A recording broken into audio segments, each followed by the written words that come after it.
Today's video is going to be a Q&A. What is your life expectancy?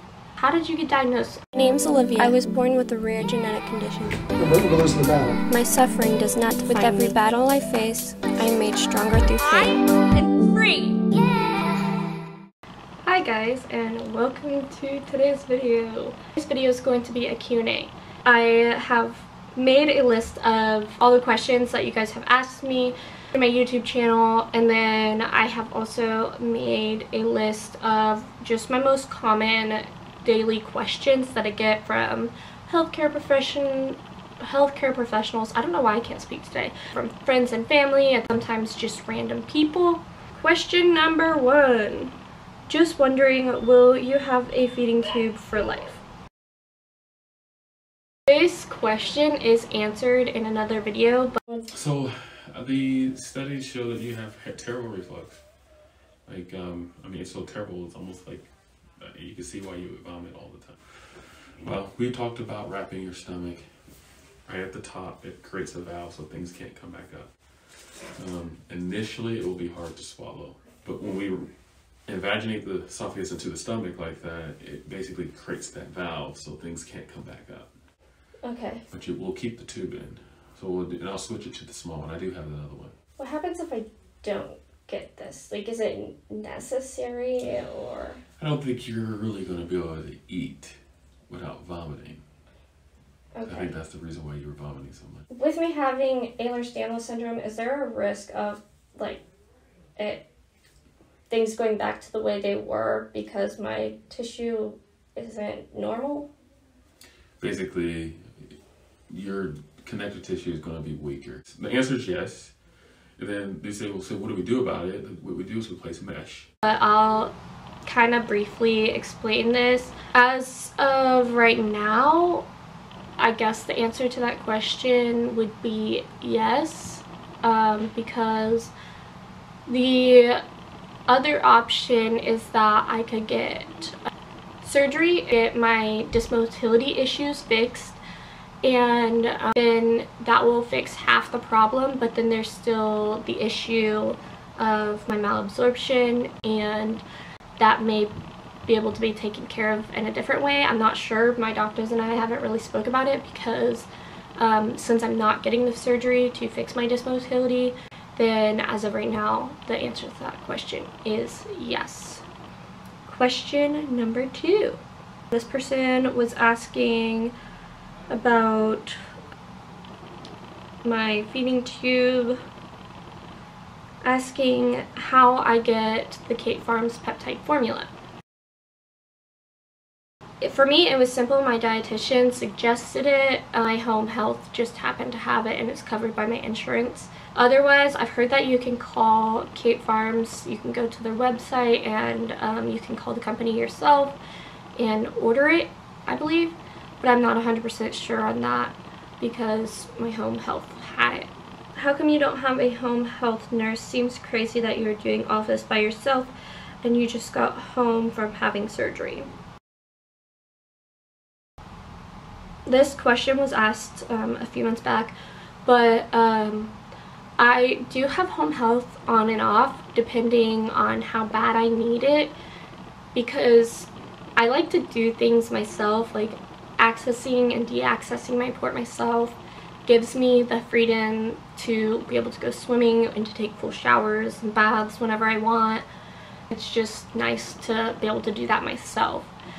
So I do have home health, it's just not all the time. Next question.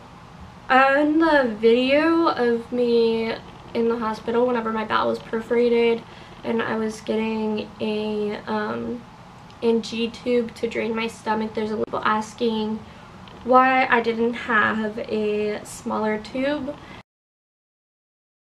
That is because the tube wasn't meant for feeding, it was just meant for draining, so they couldn't put in a smaller one. I know that there are people with smaller feeding tubes for draining, but in this case it was a little bit different than just getting sick if I didn't drain. It's a matter of it affecting my other organs because my intestines had a hole in it. It needed to be drained as quickly as possible. So, next question. Okay, so I've gotten this question a few times. They asked, do you take atenolol or consider taking it? It stops my heart from beating super fast. I get lots of people asking me all the time, do you take medications for your heart to stop it from beating so fast? The answer to that question is yes. I've tried every beta blocker that I know of and that I've heard of. Blockers actually tend to make things a lot worse for me because I also get hypotension. My heart issues aren't just caused by POTS. I also have VCs, PACs, STV, so supraventricular tachycardia syndrome, or VTAC, just like jumps in my rhythm. So I'm on 2 heart failure medications, and then I'm on like 2 medications for my cortisol levels and hypotension. So heart medications aren't going to fix the problem. I still have arrhythmias and my heart rate is still beating that quickly, even with the heart medications. Oh, and I've been taking different medications over the years for 5 years, since 2016. So yeah, heart medications don't help. But I do have a basket here. I won't be showing you guys all of these things right now. I'll show you some in a minute. But for now, I'll show you the things that I have related to that question. So, I have compression stockings. These ones come up to my knee. And they don't do anything. They actually cause a lot of pain for me. So, and those are just supposed to help bring the blood back up from my legs and to my heart and brain. But yeah, those literally don't do anything. They just cause pain. And I think these are another pair of knee highs. Yeah, so that's why they're still in this bag. I have 2 pairs of these kinds. They come all the way up to like right here on me. So like as high as they literally can possibly go. And then I also have like different pairs of compression leggings that are really tight. And those help a little bit and these help a little bit, but they don't fix the problem. They more so help with the pain that comes with blood pooling, but they don't fix the issue. Next question. Can you tell me more about what it is like to get a custom length AMT button? It looks like I'm going to need a measurement they don't make. So for me, whenever I got my AMT button the very first time, I actually reached out to AMT and asked them about it just by going onto their website, and I believe I just scrolled like all the way down to the bottom where there's like super fine print and it's like contact us. And I think I sent in like a request to be contacted, and they contacted me the same day, and they reached out to my doctor and the hospital, and it turned out that my hospital doesn't order AMT and they don't carry it, so I could not get it from there, but I had to have the tube dropped off at my doctor's office. An AMT representative from my state reached out to me and delivered it totally free of cost for travel. He literally drove and hand delivered it to my doctor's office, and free of cost for the tube itself. So for that situation it wasn't normal, but I don't know. I think that you could probably just reach out to them and ask them about it and see what they say. But for the AMT tube that I have now, I actually just asked the interventional radiologist at the hospital where I got the last one put in, and asked them if they could just order an AMT tube, and they did. So yeah, that's how I get my feeding tubes now. The hospital just orders it, and they place it.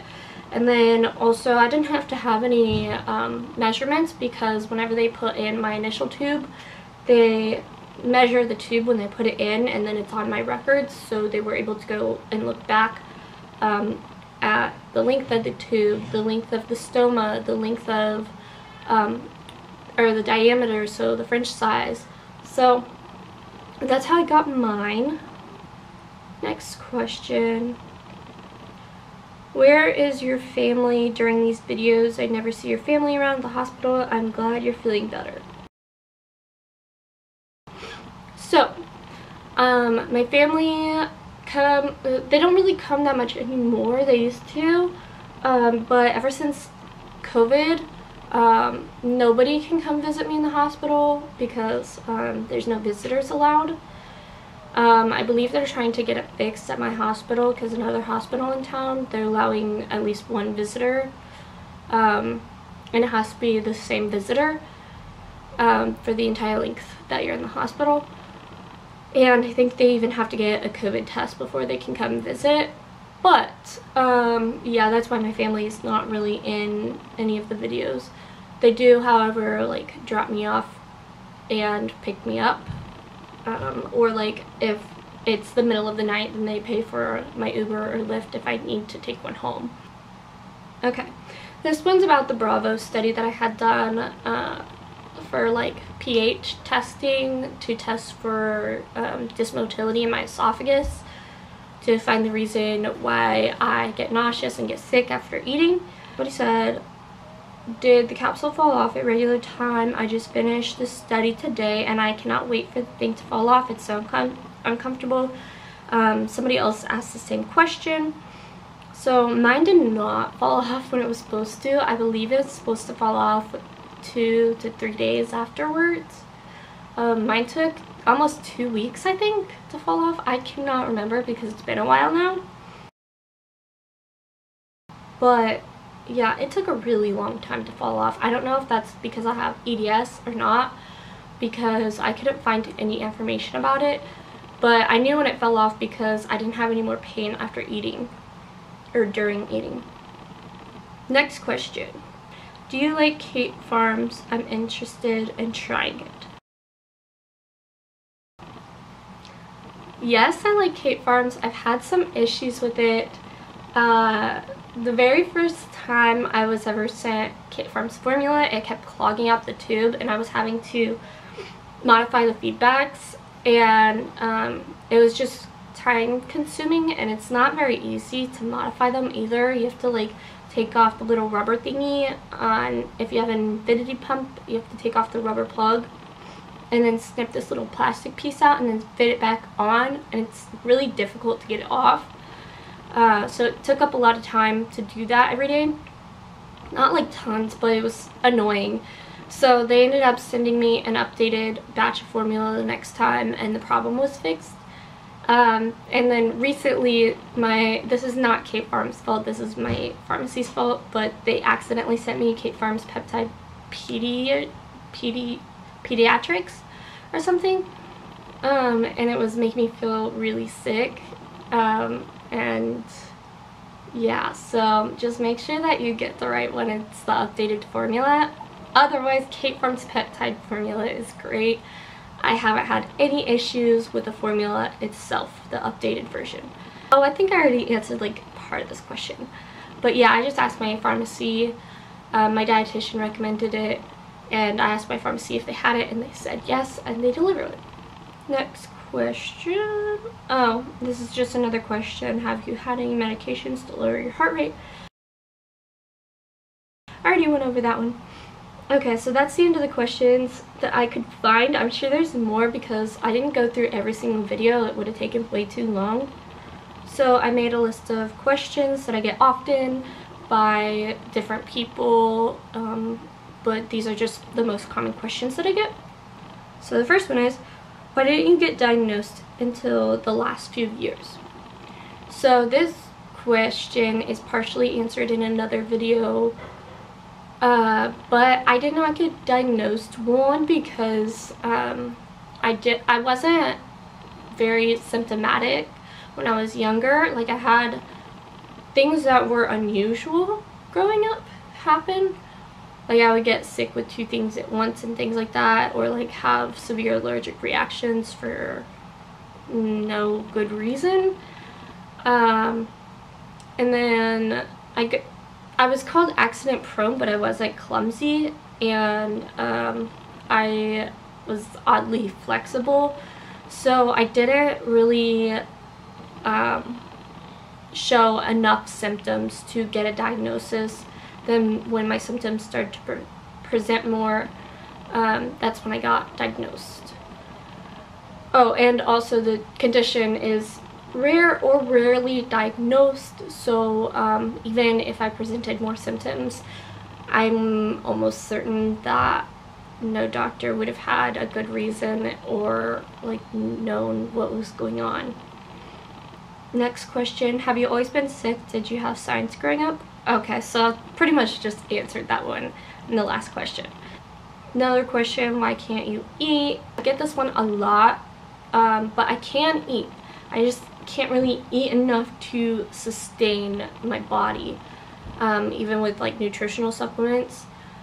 I don't really get much of an appetite because I have dysautonomia, and then I have nausea and vomiting with eating if I eat too much, or if I eat when I'm feeling nauseous because I have dysmotility, and then I have malabsorption issues, so even if I could eat a little bit more, it wouldn't be enough to sustain my body. Is there a cure, and will it always be this bad? No, there's no cure or specific treatment for Ehlers Danlos Syndrome, but there's symptom management, which is what I'm doing. That's really all there is for that one. What is your life expectancy? I hate this question because just like anyone else, I have no clue. I mean, obviously there is increased risk of death with anything like medical procedures or anything, and increased risk of complication leading to death. So there's that, but like anybody else, I don't know when I'm going to die. I don't know, like nobody knows that. So I don't know. I guess as long as I make it. Why do you use a wheelchair if you can walk? I get that question a lot, or I get like weird looks if I'm out using my wheelchair and I get up and I start walking. My wheelchair, one, because I get hypotensive if I'm upright for too long, and some days it's a lot worse than others, and on hot days or like in the summertime in general, I can't really go out and do much because it makes me feel so sick, and I tend to pass out more in the summertime. So it's just safer, and also if there's going to be a lot of walking involved, then I just use my wheelchair anyways because I don't want my blood pressure to drop even if I'm doing good that day. I also use it to conserve energy so I can do other things later on in the day, and because of the problems with my hips, knees, and ankles. This is one that a lot of people, like a lot of healthcare professionals ask, can you have kids? I don't really know the answer to this question because I do have a mass on my ovary, but as of right now, like the doctor that I was seeing for it doesn't really believe in like birth control for like my anemia. She doesn't really want to do anything about it, even though she said it needs removed, and she doesn't know what it is, but it was on the inside of my ovary, and it was found like about a year ago, I think, a little over a year ago, and it was checked for cancer. Like, I don't have cancer. They checked tumor markers because it had like increased vascularity and it was solid, and that is like, I guess, something that happens with people who have cancer, but it's definitely not cancer. So I have no clue. I hate it when people ask this question. I used to like the question, now I hate it, but a lot of times people ask if I'm flexible, and I actually had a doctor ask me this question the other day when I picked them up while I was working. I guess I don't like the question, one, because I realized that party tricks really do cause more damage, and party tricks are just like showing off your flexibility. Also, I don't like this question because it's not even the correct terminology. The correct terminology is hypermobile. Flexible sounds more so like a party thing like you would do at parties to show people because it's really cool and funny, and also because it's just a symptom or like a characteristic. Sorry guys, my camera was about to shut off. But anyways, it's not really like something that is a problem itself. It's more so like the problems that can come with it. I don't know how to describe that. It doesn't define what EDS is, if that makes sense. Yes, I'm hypermobile, but I don't like to show people different things so much anymore. More so now I just go back and show people pictures because it was causing me more damage. I realized that it was really messing with my hips and my shoulders. Another question is, how did you get diagnosed? I get this one a lot as well. I got diagnosed by a geneticist not too far from where I live, and I did not even get diagnosed the first time I went and saw him, and he wasn't a very good doctor. I feel bad saying that, but he really wasn't. He did take a lot of time, but he overspoke. Like he would overtalk me, almost like he was claiming his place, if that makes sense. He also would interrupt me a lot, and then he told me that he couldn't test for it. Like he couldn't do like an assessment or something for me because I came in my wheelchair because it's a very large hospital, and that didn't make any sense to me. And then the second time I went, I was asking him if he was going to do genetic testing, and he was like, no. And he just told me that genetic testing doesn't do anything. Like there's no cure, so it's pointless, and it didn't really make sense because he's a geneticist. So I got diagnosed with like unspecified Ehlers Danlos Syndrome, and it went off of like an assessment and my medical history. So it's kind of frustrating. I want to know what type I have, and like really just for peace of mind and closure. Somebody said, oh, somebody didn't say this, everybody says this. So a lot of times people look at me and they ask me how I'm doing, but it's more so in the sense like, oh, like how's your medical state doing? And how I'm doing and how my medical stuff is, like, don't always coincide. They don't go together. Sometimes they do, but not most of the time. They don't, because I could be doing really well but like feeling pretty bad, and it just means that I'm coping with it a lot better. Some days I don't cope with it well. I am doing great, and my medical stuff is also doing great. So yeah, great to both, I guess. So this is more so just a recent question, not like a common question, but I had a nurse recently ask me if I was getting chemo for mast cell, and asked me if it was like cancer, and I was like, no, not really. Like it destroys your body, but it's not cancer. It's more like an autoimmune disease, but it's not even an autoimmune disease. It's its own condition with its own category under mast cell diseases.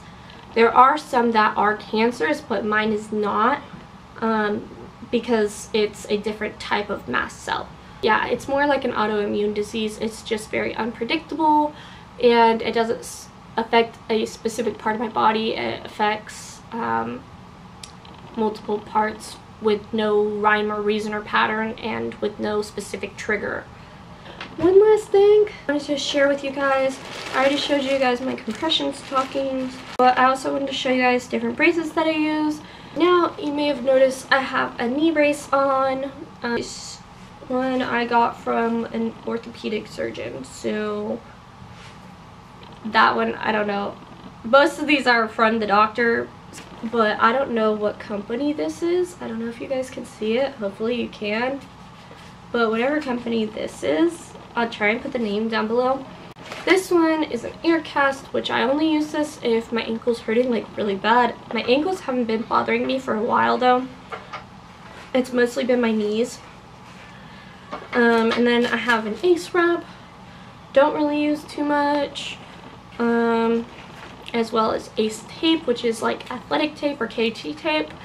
And this does nothing. That's why this one's still in the package, because I used all the other one and it didn't do anything. So, oops. Yeah, that doesn't do anything. Then I have this I use a lot. It's called Port-a-cath, and it's a wrist brace with a metal rod in it, just like my knee brace has like metal rods on the sides that are removable.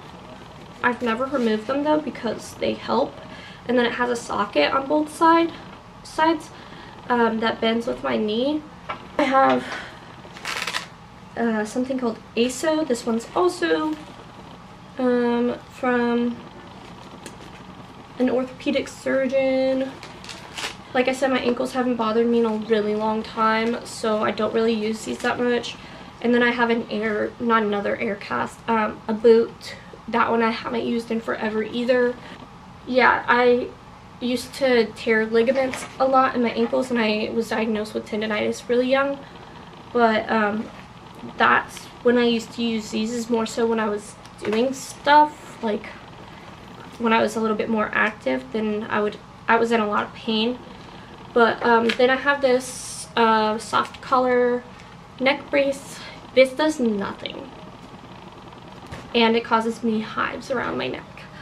And then this one sometimes I wear at night when my neck is really bad, which lately it has been, and I've just been using like a travel pillow to put around my neck. Because I get really hot wearing this at night, so I try to avoid it when I can. That is about it. Sorry this video is super long, but I hope that you guys enjoyed it. It took me a while to gather up these questions and to figure out a time space where I could film it. If you guys want me to make another one of these videos, then just drop your questions down below. If you guys enjoyed this video, let me know. Hit that thumbs up button if you enjoyed the video as well. If you watch my videos regularly, or you enjoy watching my videos and you are not yet subscribed, then hit that subscribe button. I believe there's like almost 70% of my viewers that are not subscribed. So hit that subscribe button and hit that bell notification sign if you would like to receive notifications when I upload new videos. Thank you guys so much for watching. I love you all. Bye!